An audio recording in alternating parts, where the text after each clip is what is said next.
गरमागरम मऊ आणि फुललेली चपाती ही प्रत्येक जेवणाची शोभा वाढवणारी आणि आरोग्यासाठी उपयुक्त अशी पारंपरिक भारतीय भाकरी आहे.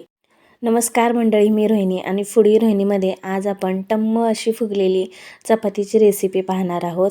तर चला मग आपण रेसिपी पाहूया. तर पीठ अगोदरच मळून ठेवलेलं आहे. यामध्ये काही नाही, नॉर्मल असं जसं आपण पीठ रेग्युलर मळतो ना, ज्यामध्ये जसं की मीठ वगैरे टाकून सेम त्याच पद्धतीने एक्स्ट्राचं काहीच यामध्ये मी वापरलेलं नाही आहे. आता गव्हाचं पीठ मळताना मात्र काही टिप्स लक्षात ठेवायच्या.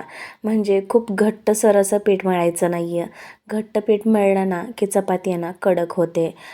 तर पीठ जे आहे ना ते अगदी मध्यम घट्टसर हवं आहे. खूप काहीसं पातळही नाही आहे आणि खूप काहीसं घट्टही नाही आहे.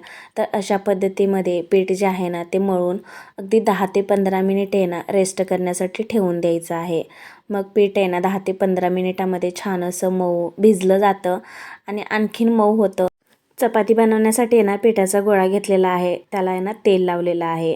त्याला आहे ना चारी बाजूनी घड्या टाकून घेतलेल्या आहेत. त्यामध्ये मी पीठ वगैरे पण काहीच टाकलेलं नाही आहे. आणि अशीच गोलाकार आकारामध्ये अगदी पातळ अशी मी चपाती लाटून घेतलेली आहे.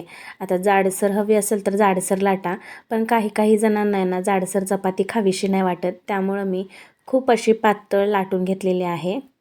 आणखीन एक महत्त्वाची टिप्स मी तुम्हाला इथे सांगेन. जर खूप कोरडे पीठ जर आपण चपातीला लावून लाटलं ना तर कडक होण्याची शक्यता असते चपाती. त्यामुळे आहे ना हलकंसं पीठ लावायचं आणि मध्यम जाडसर अशी चपाती लाटून घ्यायची आहे.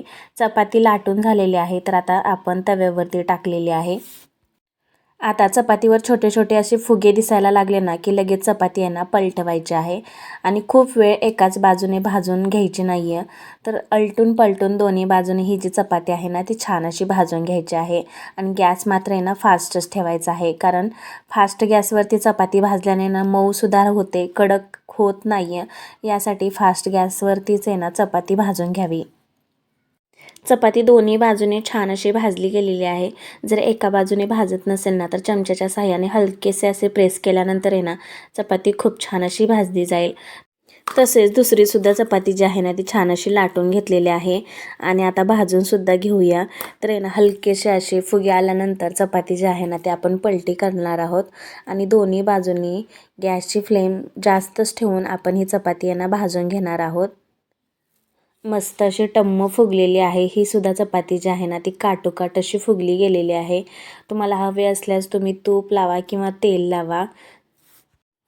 तर ही सुद्धा चपाती दोन्ही बाजूने छान अशी भाजून घेतलेली आहे. तुम्हाला ही रेसिपी कशी वाटली मला नक्की कमेंट्स करून सांगा. आणि भाजलेल्या चपात्या डब्यात किंवा कापडात झाकून ठेवला तर ना जास्त वेळ मऊ राहतात. तर मग मंडळी, माझ्या रेसिपीज तुम्हाला आवडत असतील तर लाईक करा, शेअर करा, कमेंट्स करा आणि अशाच नवनवीन रेसिपी पाहण्यासाठी आहे ना फूडी रोहिणीला सबस्क्राईब मात्र नक्की करा. आणि पाहू शकता व्हिडिओ दाखवल्याप्रमाणे सेम अशा सगळ्या ज्या चपात्या आहेत ना ते मी बनवून घेतलेल्या आहेत आणि मऊसूत सगळ्या चपात्या झालेल्या आहेत आणि सगळ्या टम्म फुगलेल्या सुद्धा आहेत. मग रेसिपी कशी वाटली मला नक्की कमेंट्स करून सांगा. आवडल्यास एक लाईक नक्की करा.